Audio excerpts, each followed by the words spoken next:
আসসালামু আলাইকুম। তো ঢাকা বিশ্ববিদ্যালয়ে তুমি যদি বি ইউনিটে পরীক্ষা দিতে চাও, অর্থাৎ বি ইউনিট হচ্ছে আর্টস এর ইউনিট। যারা আর্টস থেকে পরীক্ষা দিতে হয় তারা হচ্ছে বি ইউনিটের, অর্থাৎ কলা, সামাজিক বিজ্ঞান ও আইন অনুষদ।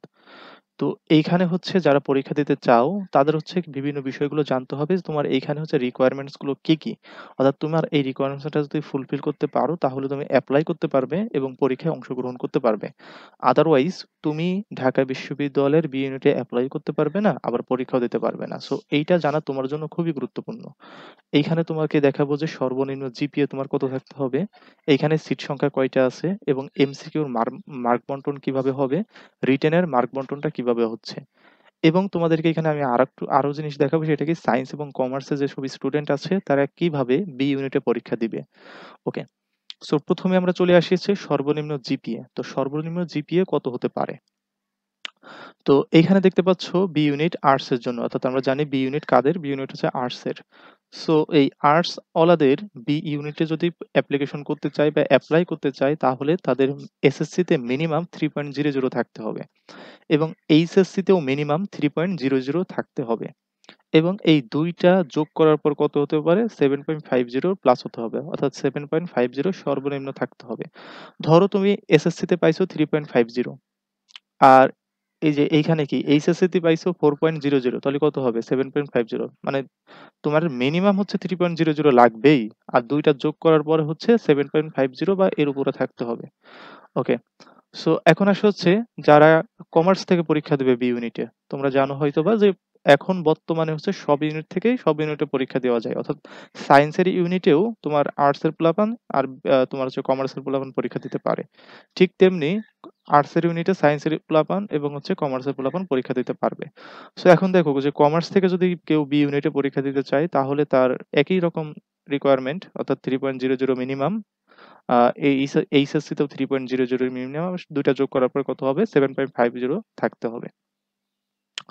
সো এরপরে হচ্ছে দেখো সায়েন্স থেকে কেউ যদি পরীক্ষা দিতে চায়, সায়েন্স থেকে যদি বি ইউনিটে কেউ পরীক্ষা দিতে চায় তাহলে তাদের জিপিএটা একটু বেশি লাগবে, সেটা কি 3.50 লাগবে এসএসসি তে এবং মিনিমাম হচ্ছে এইচএসসি তে লাগবে 3.50 করে। অর্থাৎ এসএসসি এবং এইচএসসি দুটোতেই মিনিমাম 3.50 করে জিপিএ থাকতে হবে এবং দুইটা যোগ করার পর হতে হবে কত, 8। জিপিএ 8 হলে তুমি হচ্ছে সায়েন্সের ইউনিট থেকে বি ইউনিটের অ্যাপ্লিকেশন করতে পারবে।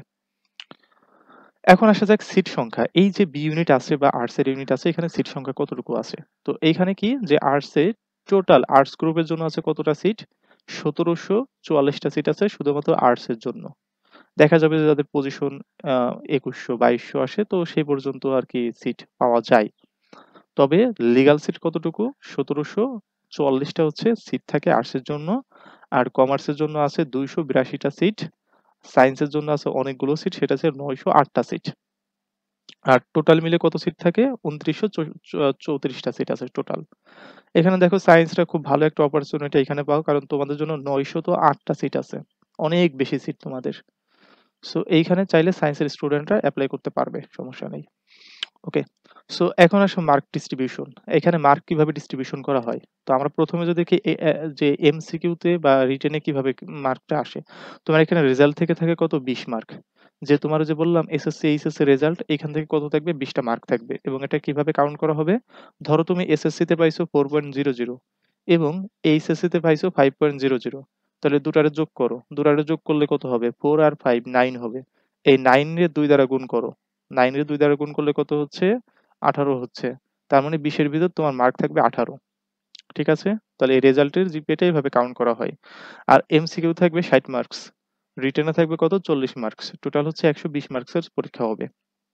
এখানে দেখো এমসিকিউ তে কি কোথায় কোথায় থেকে তোমাদের কোশ্চেন থাকে, বাংলা থেকে 15টা এমসিকিউ থাকে, ইংরেজি থেকে 15টা এমসিকিউ থাকে, সাধারণ জ্ঞান থেকে কি 30টা এমসিকিউ থাকে। ওকে। সো এখন আসে হচ্ছে রিটেন। রিটেনে কি কি থাকে, রিটেনে বাংলা থেকে 20 মার্ক থাকে আর ইংরেজি থেকে 20 মার্ক থাকে, টোটাল 40 মার্ক থাকে। ওকে। সো এখন আসি আমরা যে রিটেন, বাংলা থেকে কি কি আসে রিটেন আর ইংরেজি থেকে কোন কোন ধরনের রিটেন আসে। সো আমরা এখানে দেখি। তো বাংলা থেকে আসবে কি কি, সৃজনশীল প্রশ্ন থাকবে একটা যেখানে 5 মার্ক, ভাব সম্প্রসারণ থাকবে যেখানে 5 মার্ক, সারমর্ম বা সারাংশ লিখতে হবে যেখানে থাকবে 5 মার্ক, বাংলা অনুবাদ করতে হবে, অর্থাৎ এখানে ইংরেজি বাক্য দেওয়া থাকবে সেটাকে তোমার বাংলায় অনুবাদ করতে হবে যেখানে থাকবে কত, 5 মার্ক। টোটাল হচ্ছে এই যে বাংলা থেকে 20 মার্ক। আর ইংরেজি আসো, ইংরেজি প্যারাগ্রাফ একটা থাকবে ১০ মার্কের, এটা বাধ্যতামূলক। ১০ মার্কের একটা প্যারাগ্রাফ থাকবে। এবং এইখানে যে ৪ টা দেখতে পাচ্ছ, sentence making, fill blank with clue, theme of the poem, translation, এগুলো যে দেখো ২০ মার্ক আছে না? এগুলো থেকে যেকোনো ২ টা থাকবে। এই ৪ টা অপশন থেকে যেকোনো ২ টা অপশন থাকবে। তবে এই যে সেন্টেন্স মেকিং, এটা থাকেই। মানে এটা প্রত্যেকটা বছরে থেকেছে। সো এটাকে তুমি ধরতে পারো, এটা থাকবেই। আর এই ৩ টা থেকে যেকোনো একটা থাকবে। সো দেখা যাবে এইখানে কত? এখানে টোটাল ২০ মার্ক হবে, হ্যাঁ? এখানে টোটাল ২০ মার্ক, এখানে টোটাল ২০ মার্ক। টোটাল হচ্ছে কি ৪০ মার্কের হচ্ছে রিটেন পরীক্ষাটা অনুষ্ঠিত হবে। আর হ্যাঁ, তোমরা আর্টস, কমার্স, সায়েন্স যারা হও না কেন, এই সেম সিস্টেমেই কিন্তু তোমাদের পরীক্ষাটা হবে।